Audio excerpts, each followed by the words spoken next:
Assalamualaikum warahmatullahi wabarakatuh. Perkenalkan, saya Fajri Adianto ingin menjelaskan mengenai pinjaman sindikasi luar negeri. Yang pertama, saya akan sedikit menjelaskan tentang pengertian pinjaman sindikasi. Kredit sindikasi atau syndicated loan adalah pinjaman yang diberikan oleh beberapa kreditur sindikasi, yang biasanya terdiri dari bank-bank dan lembaga keuangan lainnya kepada seorang debitur, yang biasanya berbentuk badan hukum untuk membiayai suatu atau beberapa proyek milik debitur. Pinjaman tersebut diberikan secara sindikasi, mengingat biaya yang diperlukan sangatlah besar, sehingga tidak mungkin dibiayai oleh kredit tunggal. Kredit sindikasi mulai tumbuh di pasar modal dalam negeri di Amerika pada tahun 1950-an. Sementara itu, evolusinya di pasar modal internasional di London baru muncul pada tahun 1960-an. Pembangunan ekonomi suatu negara harus didukung oleh ketersediaan sumber daya ekonomi, baik sumber daya alam, sumber daya manusia, dan sumber daya modal yang produktif. Keterbatasan sumber daya ekonomi negara, khususnya sumber daya modal, mengharuskan pemerintah mendatangkan sumber daya ekonomi dari negara-negara lain untuk dapat memberikan dukungan yang cukup bagi pelaksanaan program pembangunan ekonomi nasionalnya. Pengertian dan latar belakang utang luar negeri. Utang luar negeri merupakan bantuan luar negeri yang diberikan oleh pemerintah negara-negara maju atau badan-badan internasional yang khusus dibentuk untuk memberikan pinjaman dengan kewajiban untuk membayar kembali dan membayar bunga pinjaman tersebut. Tujuannya untuk menutup kekurangan kebutuhan pembiayaan investasi dan untuk membiayai defisit transaksi berjalan. Neraca pembayaran dalam rangka pembiayaan transaksi internasional sehingga posisi cadangan devisa tidak terganggu. Berikut adalah sumber pinjaman luar negeri dalam pembangunan Indonesia. Yang pertama adalah World Bank, yang kedua adalah Asian Development Bank, yang ketiga adalah Consultative Group on Indonesia, yang keempat adalah pinjaman di luar, yang kelima adalah pinjaman atau hibah lainnya. Dan berikut ini adalah prinsip dasar penerimaan pinjaman luar negeri, yang saya rangkum menjadi 7 poin.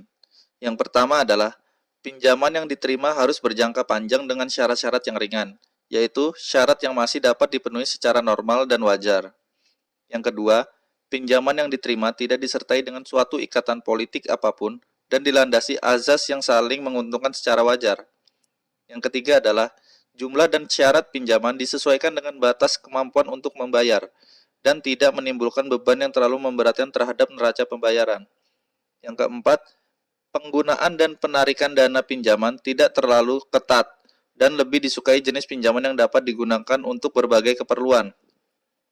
Yang kelima, sumber dana pinjaman harus jelas dan pihak kreditor dikenal mempunyai reputasi yang baik.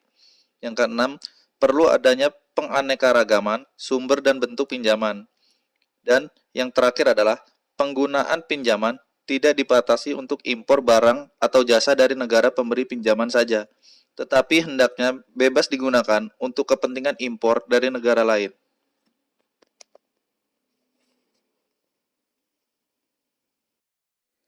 Selanjutnya adalah saya akan menyampaikan sebuah data statistik utang luar negeri Indonesia. Utang luar negeri Indonesia pada akhir April 2019 tercatat sebesar 389,3 miliar dolar Amerika.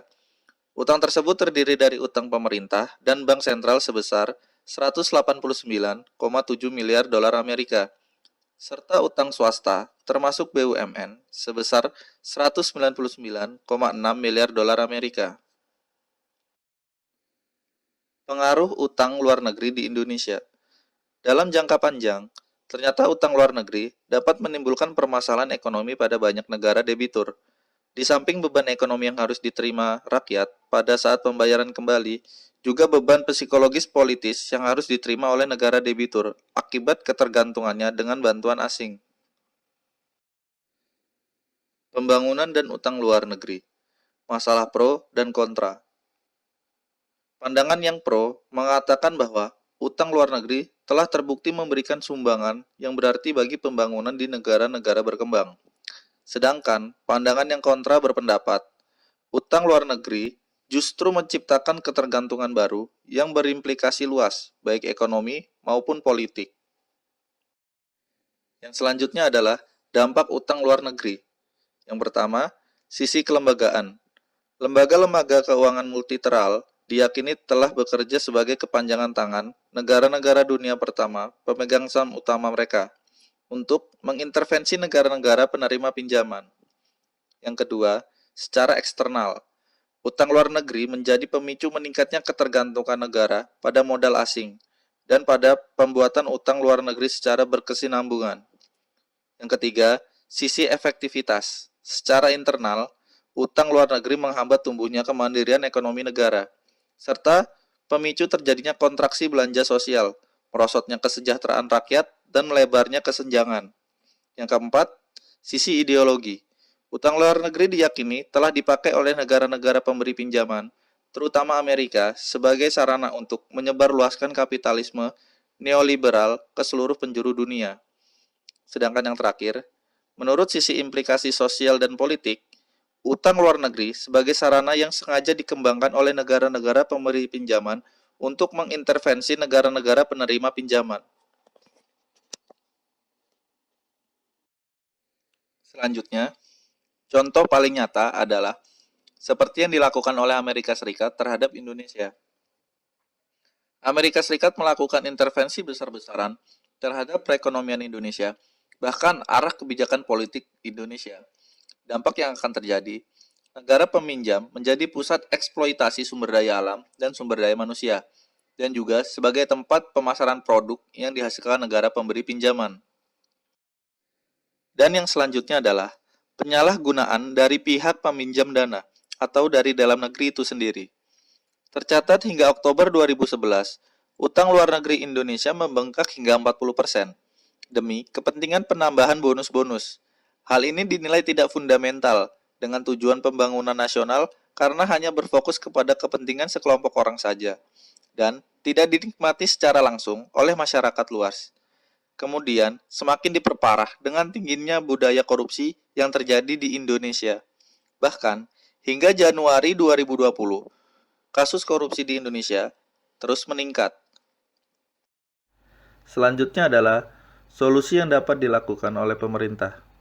Yang pertama, diplomasi ekonomi. Diplomasi ekonomi juga penting dilembagakan dengan sasaran untuk memperoleh keringanan dan penghapusan sebagian hutang sehingga proses pengurasan sumber daya dapat dihambat. Yang kedua, melakukan deep sweep. Solusi yang paling sederhana mengatasi utang luar negeri adalah dengan mengoptimalkan restrukturisasi utang. Yang ketiga, potensi internal pemerintah.